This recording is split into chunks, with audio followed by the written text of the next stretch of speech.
Chers amis, bonjour. Alors que le conflit israélo-palestinien est en train de se répandre vers le nord, au sud du Liban, avec des conséquences absolument catastrophiques ces jours derniers, je pense qu'il est opportun que je vous lise un chapitre que j'ai écrit sur la relation entre la religion et les guerres. Parce qu'il y a une idée reçue qui dit que la religion serait responsable des guerres et des conflits. Donc j'ai travaillé sur ce sujet en particulier, ça a été rédigé il y a plusieurs années. C'était le cas jadis quelquefois. Il est utile aujourd'hui de trouver un bouc émissaire pour peu qu'on se soit trouvé face à ce qu'on appelle un pervers manipulateur, et n'importe qui pouvait se prétendre envoyé de Dieu. Aujourd'hui, par exemple, dans les hôpitaux psychiatriques, chaque année, il y a plusieurs dizaines de personnes qui arrivent en se prétendant envoyés de Dieu. Mais ça a toujours, c'est pas ces dernières années, hein, ça a toujours existé. Et prétendre que ce soit côté islam, n'importe où, chez les cathos, pareil. Voilà. C'est un joyeux, comment dire, joyeux melting pot religieux, on va dire. D'ailleurs, au fil des siècles, les femmes qui détenaient certains pouvoirs de guérison, notamment, finissaient le plus souvent brûlées comme sorcières.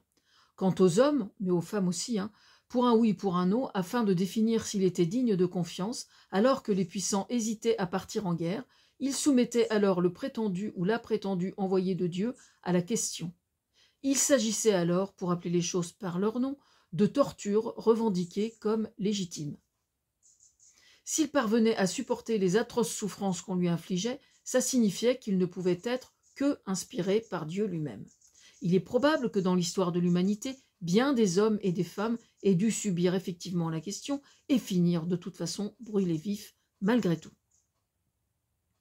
Je ne pense pas que la soumission à la question ait encore été pratiquée les siècles derniers, mais le fait de brûler des femmes comme sorcières, en revanche, a dû se faire encore jusqu'au XIXe siècle. Aujourd'hui, on lapide des femmes au prétexte qu'elles ne sont pas conformes aux dictats de certains pays musulmans. Si au cours du XXe siècle et encore aujourd'hui, la torture continuait et continue, le prétexte religieux est toujours évoqué, en Chine par exemple, avec les Ouïghours, un peu comme si le politique d'un seul coup, en tant que dictature, assumait seul ces atrocités SES, ces atrocités et ces immondices. Aujourd'hui, et depuis le début de l'humanité, la religion a été bien plus le prétexte que la cause des conflits. Quand le prétexte religieux est invoqué, il ne s'agit que du prétexte et rien de plus, y compris quand celles-ci sont réellement invoquées. Les religions étant celles qui sont perçues comme porteuses de certaines valeurs, c'est en tant que telles qu'elles sont prétendues comme responsables. Mais par définition, le principe même d'une religion devrait être de ne pas être actrice, comme une entité humaine ou gouvernementale et éventuellement responsable. C'est donc un abus de langage qui n'a pour objectif que de laisser penser qu'elle soit indispensable, bénéfique ou néfaste à l'être humain. Qu'elle le soit est une posture intellectuelle qu'on peut comprendre, quoique stupide, car simpliste à mon goût. Elle ne requiert comme caractéristique peu reluisante que d'habiller d'un a priori des propos dignes de satisfaire les extrémistes de la laïcité. Il n'y a rien de plus désolant que de porter un jugement sur quelque chose qu'on ne maîtrise pas, et donc qu'on ne comprend pas. J'en entends qui se disent alors « Eh bien, tu serais bien inspiré précisément, n'étant pas spécialiste, non plus de fermer ta gueule ». C'est de moi dont il est question, ou disons de t'abstenir. Je répondrai alors que c'est précisément le fait de n'être pas spécialiste, ni en politique étrangère, et pas davantage en théologie, qui me permet d'apporter mon éclairage et qui assoit d'une certaine façon ma crédibilité.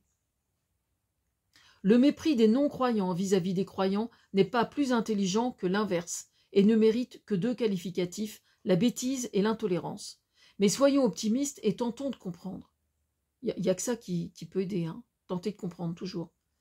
Ce que je propose, c'est d'imaginer des régimes politiques comme on en a connu avec le communisme et qui méprisaient la religion, quelle qu'elle soit, par idéologie. En somme, ils méprisaient ces dogmes pour le remplacer par le leur. On a vu ce que ça a donné. Poutine joue sur tous les tableaux, attaché à l'image de Nicolas II pour le prestige et flatter son ego. Adepte de la religion communiste, n'ayons pas peur des mots puisqu'il s'agit bien d'un dogme, et se faisant lécher les bottes et le cul aujourd'hui par les orthodoxes. Il joue sur les trois tableaux. Pour un humain, voir sa religion méprisée relève de la négation de son identité culturelle. Parce que la culture est la fille du culte, en tout cas étymologiquement, sur le plan philosophique et comme tout enfant au fil des siècles, elle s'est crue, je parle de la culture, et se croit encore légitimement autorisée, à juste titre, de s'en émanciper, mais sans la renier, comme un enfant vis-à-vis de ses parents. C'est pour ça qu'on utilise l'expression symbolique de dire tuer le père, mais là c'est un peu la même chose. La culture, au sens large, existait avant le moindre culte, mais non consciente et davantage embryonnaire. C'est rattaché à la notion de terroir, en fait. Ce qu'il importe de comprendre, c'est que la religion, plus encore par le passé, a marqué les civilisations de façon tellement puissante que beaucoup ont cru à tort que la religion qu'on leur avait imposée représentait jusqu'à une part quasi exclusive de leur seule identité culturelle, ce qui est bien regrettable. Quand une guerre est dite ou prétendue par certains de religion, celle-ci ne sert que de prétexte. Et s'il n'en était pas ainsi, ça serait alors un autre prétexte qui serait invoqué pour faire cette guerre et la justifier.